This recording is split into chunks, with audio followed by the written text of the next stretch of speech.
यादव ने गृह मंत्री अमित शाह पर किया प्रहार, कहा बिहार आते हैं तो होता है दंगा फसाद। केंद्रीय मंत्री पहुंचे पटना, इंडिया गठबंधन पर किया प्रहार, पीएम मोदी की सराहना। परिषद भवन पहुंचे राजमहल लोकसभा के सांसद विजय हांसदा ने सुनी ग्रामीणों की समस्या। दबंगों के हौसले हुए बुलंद, 20 साल के युवक की धारदार हथियार से हत्या। नमस्कार, आज की खबर में आपका स्वागत है। मैं हूं आपके साथ शिखा मेहरोत्रा। शुरुआत करते हैं बिहार झारखंड खबरों की।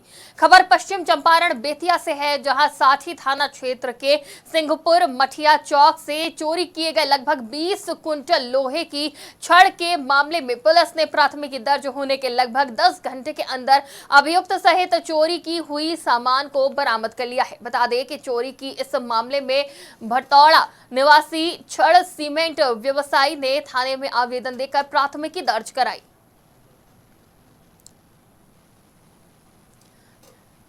जिले से मुफस्सिल थाना क्षेत्र के अंतर्गत ननहकू मंडल टोला के पास NH 31 पर पिकअप वैन से हुई जोरदार टक्कर। इस टक्कर में टेंपो सवार 10 स्कूल बच्चे भी घायल हो गए हैं। घायलों में 5 बच्चों को सदर अस्पताल से रेफर कर दिया गया है। घायलों को सदर अस्पताल पहुंचते ही अफरा तफरी मच गई। आपको बता दें कि जानकारी के अनुसार NH 31 पर स्कूली बच्चों को लेकर टेंपो हमीरपुर गांव जा रही थी। गांव के पास दक्षिण दिशा से आ रही पिकअप वैन से जोरदार टक्कर हो गई, जिसमें टेंपो सवार सभी बच्चे घायल हो गए। परिजनों ने स्थानीय ग्रामीणों की सहयोग से सभी को सदर अस्पताल भर्ती कराया।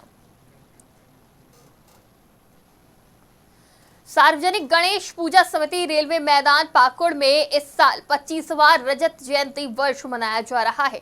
समिति की ओर से इस वर्ष भव्य कार्यक्रम भी आयोजित किया जाएगा। हर साल समिति की ओर से रेलवे मैदान में आकर्षक पंडाल के साथ साथ आकर्षक प्रतिमा और पूजा संपन्न कराया जाता है, लेकिन इस बार 25वां रजत जयंती होने के उपलक्ष्य पर समिति की ओर से अलग करने की तैयारी की जा रही है। गणपति महोत्सव की तैयारी गणेश पूजा के संस्थापक देख रेख जोरों से कर रहे हैं। समिति के अध्यक्षों ने बताया कि हर वर्ष रेलवे मैदान में गणपति महोत्सव का आयोजन 19 सितंबर से 23 सितंबर तक किया जाएगा। गणेश महोत्सव को सफल बनाने के लिए समिति के कार्यकर्तागण जोरदार तैयारी कर रहे हैं।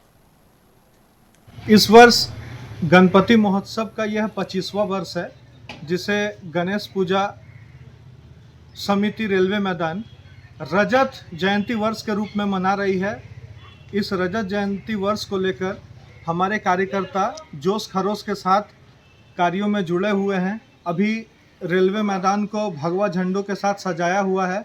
इस बार पूजा 3 दिन का ना होकर 5 दिन का है, और इस 5 दिन के पूजे में 21 फीट की गणपति मूर्ति के साथ 24 अन्य भगवान गणेश की रूपों की मूर्तियां भी इस बार श्रद्धालुओं को देखने को मिलेगी।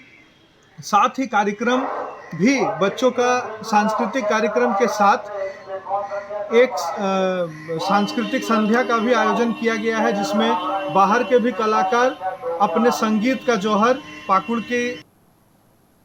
राजमहल लोकसभा सांसद विजय कुमार हांसदा पाकुड़ परिषद पहुंचे, जहां उन्होंने लोगों की समस्या सुनी। संबंधित और पदाधिकारी लोगों की समस्या को निदान करने के दिशा निर्देश दिए। आपको बता दें कि सांसद विजय कुमार हांसदा ने कहा कि इंडिया गठबंधन से किसी की दिक्कत हुई है तो ये इंडिया गठबंधन के लिए प्लस है। हम लोग सही राह और सही मुद्दे को लेकर चल रहे हैं। जहां तक लीगल का सवाल है, वहां पे हम लोग 100% उद्योग को समर्थन करने का बिल्कुल प्रयास करेंगे।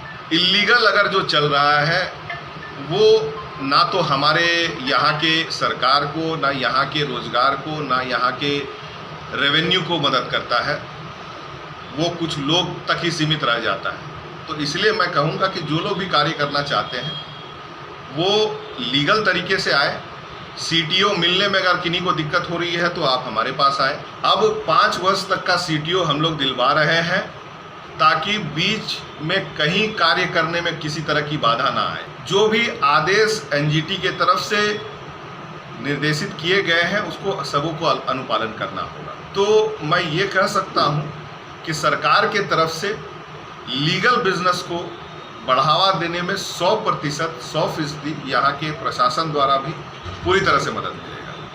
और इलीगल जो कर रहे हैं मैं उनसे भी दरख्वास्त करूंगा कि पाकुड़ में दबंगों ने 20 साल के युवक की धारदार हथियार से हत्या कर दी। वहीं जब इसकी जानकारी विधानसभा के पूर्व विधायक सह आजसू पार्टी के केंद्रीय उपाध्यक्ष जनाब अकील अख्तर साहब को मिली तो उन्होंने पुलिस अधीक्षक से मामले में जांच करने को कहा।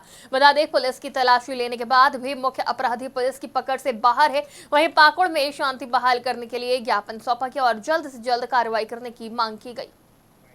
बातचीत हुई? हाँ, वो बात ये हुई कि जो हमारा वो नौदा और उदयपुर के बीच में जो कांड हुआ है उसके बारे में मैंने जो हुआ है कांड उसको पकड़ने के लिए जो डाकू है या चोर है या क्या है नहीं है जो अच्छा को मार दिया है उसके बारे में सिर्फ फैमिली सब आए थे, जिसके तरह से मैं भी आया हूँ। पूरे पार्टी के लोग आए हैं कि जल्द से जल्द उनका उसको पकड़ा जाए और कहाँ पर है, क्यों, क्या हुआ नहीं हुआ, उसको मैंने सही चीज़ जानने के लिए और उसको चोर को पकड़ने के लिए या जिसको कहिए पकड़ने के लिए उसको हम लोग अप्लाई किए हैं और हमारे एसपी साहब पटना के केंद्रीय मंत्री और साध्वी निरंजन ज्योति ने पटना पहुंचने पर इंडिया गठबंधन पर प्रहार किया और कहा कि इंडिया गठबंधन के नेता सनातन धर्म का विरोध कर रहे हैं, जो कहीं से भी उचित नहीं है। और साथ ही उन्होंने कहा कि ये देश का दुर्भाग्य है कि इंडिया गठबंधन के नेता इस तरह का बयानबाजी कर रहे हैं। वहीं उन्होंने दिल्ली में आयोजित G20 मीटिंग का हवाला देते हुए प्रधानमंत्री नरेंद्र मोदी की खुलकर तारीफ की और कहा कि प्रधानमंत्री की कार्यशैली की चर्चा पूरे विश्व में हो रही है, जबकि देश के नेता उनकी आलोचना करने में लगे हैं और जब उनसे भी मन नहीं भरा तो लोग सनातन धर्म का विरोध कर रहे हैं। इस देश का ये दुर्भाग्य है, राजनीतिक इस स्तर पर गिरेगी ये हमने कभी कल्पना नहीं की थी। और मुझे लग रहा है कि माननीय प्रधानमंत्री जी जिस तरह से देश में काम कर रहे हैं, विश्व में भारत का गौरव बढ़ा रहे हैं। अभी आपने देखा कि दिल्ली के अंदर किस तरह से पूरे देशों की शख्सियत आई और यहाँ भारत की तारीफ करके गई माननीय प्रधानमंत्री जी के कार्य। राजनीति में विचारों का विरोध होना चाहिए, लेकिन सनातन धर्म को लेकर के विरोध करना, ये बम्बई की बैठक के बाद इंडिया गठबंधन मुझे लग रहा है कि सोची समझी रणनीति के तहत मोदी जी पर अटैक करते रहे। मौत का सौदागर कहा गया, जहर की पुड़िया कहा गया। गुजरात के चुनाव में उनके पिता को नहीं छोड़ा गया, माँ को नहीं छोड़ा गया। अब मोदी जी पर वार करके नहीं पार पा रहे तो अब सनातन संस्कृति को कुचलने की बात कर रहे हैं, डेंगू, मलेरिया, कोरोना जैसी उपाधि से। और यहाँ के शिक्षा मंत्री लगातार रामचरितमानस का खंडन करने का मतलब तुम गरीब का खंडन कर रहे हो। और मैं उस समाज से ताल्लुकात रखती हूँ जिसको मर्यादा पुरुषोत्तम भगवान राम ने तुम मम सखा भरत सम भ्राता सदा रहो पुर आवत जाता। मैं यहाँ के 19 वन और पर्यावरण मंत्री तेज प्रताप यादव ने केंद्रीय गृह मंत्री अमित शाह के बिहार आगमन को लेकर जोरदार प्रहार किया। उन्होंने कहा कि जब भी बिहार आते हैं तो दंगा फसाद होता है। साथ ही उन्होंने ये भी कहा कि बिहार में जो विकास का काम हो रहा है उसमें बाधा पहुंचाने के लिए हमेशा वैसे बिहार आते हैं जैसे बिल्ली रास्ता काट देती है। अमित शाह आते हैं बिहार में दंगा फसाद कराने के लिए, जैसे बिल्ली रास्ता काट देती है ना, उसीलिए बिहार में जिस तरीके से हम लोग काम कर रहे हैं और वो आ रहे हैं हम लोग का बाधा बनने के लिए, रास्ता काटने के लिए, तो ये नामुमकिन नहीं है। बिहार की जनता बेवकूफ़ नहीं है, तो बिहार की जनता सब चीज़ देख लिया, पूरे खासकर देश की जनता। बिहार झारखंड की खबरों में फिलहाल इतना ही। देश और दुनिया की तमाम खबरों के लिए देखते रहिए आज की खबर।